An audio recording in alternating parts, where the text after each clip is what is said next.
Red Jain மூவிஸை கேட்காம எந்த படத்தையும் வெளியிட முடியாது. இன்னைக்கு விஜய் என்று ஒருவர் அரசியலுக்கு வருகிறார் என்றால் அதற்கு காரணமே இந்த திமுகவுடைய ரெட் ஜெயின் மூவிஸ் தான். மதுபானத்தையே ஆலைகளை நடத்தக்கூடியவர்கள் ஜெகத் ரட்சகனும் அண்ணன் டி.ஆர். பாலு அவர்களை முதலில் மூட சொல்லுங்கள். அவர்களை மூடிவிட்டாலே தமிழகத்திலே மதுவே இருக்காது. விடுதலை பூனைகள் என்றுதான் சொல்ல வேண்டும். அந்த பூனைகள் வழியாக இப்பொழுது இந்த நரிபந்தனம் பிடித்த ஸ்டாலின் அவர்கள் இந்த வேலையை செய்து கொண்டிருக்கிறார்.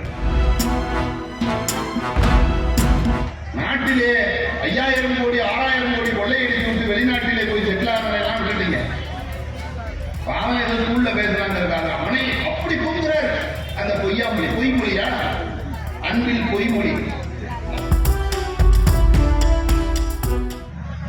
சினிமா துறையவே ஒட்டுமொத்தமாக கபலீகரம் செய்திருக்கக்கூடியவர் உதயநிதி ஸ்டாலின் அவர்கள்.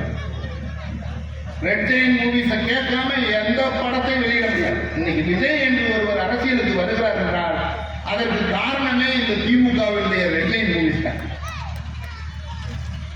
ஏனென்று சொன்னால் அவ்வளவு அக்கிரமங்களை செய்திருக்கிறார். மதுபானத்தையே ஆலைகளை நடத்தக்கூடியவர்கள் ஜெகத் ரட்சகனும் அண்ணன் டி.ஆர். பாலு அவர்களை முதலில் மூட சொல்லுங்கள். அவர்களை மூடிவிட்டாலே தமிழகத்திலே மதுவே இருக்காது. ஏன்? கொரோனா காலத்தில் யாராவது மது குடித்தீர்களா? கொரோனா காலத்தில் யாராவது 3 மாசம் எடப்பாடியார் மூடி போட்டார யாராவது குடிச்சீங்களா? ஆனால் இன்றைக்கு இந்த அரசாங்கம் விடுதலை சிறுத்தைகளை வைத்து ஒரு நாடகத்தை நடத்தி கொண்டிருக்கிறது. ஏன்?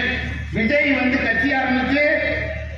கட்சி ஆரம்பித்து இப்படி மாநாடு நடத்தும் போது மது கொள்கையை கொண்டு வரப்போகிறார்.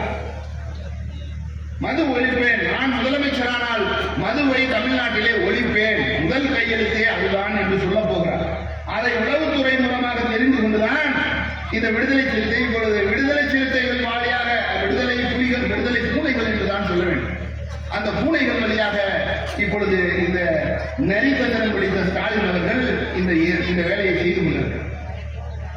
அதுவும் ஆட்சியில பங்கு வேண்டுமா?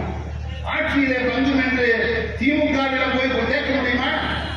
ஆட்சியிலே பங்கு வேண்டும் என்று திமுகவிடம் நீங்க எத்தனை எம்எல்ஏ? 4 எம்எல்ஏ. அடுத்த தடவை ஒரு 2 சீட்டு கூட தரமாட்டேன். பள்ளியிலே ஒரு மகாவிஷ்ணு என்று ஒருவர் போய் உரை நடத்தி இருக்கிறார். அவன் என்ன கட்சிக்காரன் யாரு என்னெல்லாம் நமக்கு தெரியாது.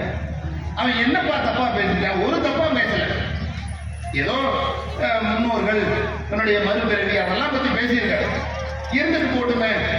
சாமி இல்லைங்கிறீங்க, நாங்களாம் சாமியை கும்பிடுறோம். ஒருவன் இருக்குங்கிறதால் இன்னொரு இல்லை என்று சொல்கிறான். எல்லாருக்கும் இடம் உண்டு.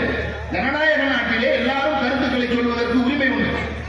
அதை விடுத்து அவன் என்னமோ பெரிய கொலைக்கைதியை போல கொள்ளையடித்தவனை போல நாட்டிலே 5000 கோடி 6000 கோடி கொள்ளையடித்து விட்டு வெளிநாட்டிலே போய் செட்டில் ஆகிறதெல்லாம் விட்டுட்டீங்க. பாவம் ஏதோ ஸ்கூல்ல பேசுறாங்க. அவனை அப்படி கூப்பிடுறாரு. அந்த பொய்யாமொழி பொய்மொழியா? அன்பில் பொய்மொழி. அப்படி கூங்குறாரு. என்னுடைய ஏரியாவில் நீ என்ன பேசிட்ட? பெரிய கட்ட பஞ்சாயத்து மாதிரி பேசுறாரு. அவன் என்ன பேசிட்டான்? உன்னைய கேட்காம எப்படி ஸ்கூலுக்குள்ள போய் பேச முடியுமா? நீ என்ன அவன் பேசிட்டாங்க? அதை போய் பெரிய இஷ்யூ ஆக்கி ஏனென்று சொன்னால் இதற்கு பின்னால் மிகப்பெரிய ஒரு அரசியல் இருக்கிறது. ஒரு விஷயத்தை மறைப்பதற்கு